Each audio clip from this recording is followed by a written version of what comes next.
जय श्री जगन्नाथ सबु नारी मानू मो तरफ सावित्री अमावास्यार हार्दिक शुभेच्छा और शुभकामना।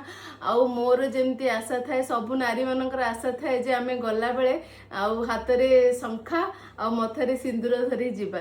तो मु आशा करछि माँ समस्तंकर आशा पूर्ण करंतु एई आशाटी को। आज मु कौन पिंधिबी चलंतु देखैबी आपण माननकु। सब बेले आपण माने पचारंती ना केमती ज्वेलरी साड़ी सब कोउठ आनंती। चलंतु आज देखिबा। प्रथमे आमे स्टार्ट करिबा चूड़ी रु। समस्तंकर पसंद थाए चूड़ी। देखंतु आज मु सेट करछि चूड़ीटा। साउंड भी सुनंतु एते सुंदर डिजाइन हेची। सब भी मु बेसी ने मिशो रु सब मु किनी के आनछि। आपण माने भी चाहिले नेक्स्ट जो पर्व रे भी आपण किनी परिबे। देखनु मु सेट करछि एमती निहाती भल लागिबो आपण मानको। आउ सेही साड़ी भी सेही देखंतु ए साड़ी भी मु एबे पिंधिबी। देखंतु ए साड़ीटा केमती लागुची मु पिंधला पर मते कहिबे। एटा भी बहुत ही सस्ता साड़ी सेटा भी मु मिशो रु मगेची। आ देखिबा केमती लागुची।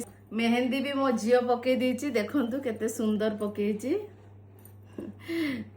सतरे झियो माने गोटे गोटे ब्लेसिंग्स जहार भी अच्छी से माने बहुत लकी। तो मु रेडी हे गले एबे सजबाज हे की पूरा। आ केमती लागुची मो लुकटा टिके कहिबे। आ ये मेन होची ए चूड़ीटा। देखंतु चूड़ीटा मोर तो बहुत ही पसंद। आपण मानन केमती लागुची जरूर कमेंट करी कहिबे।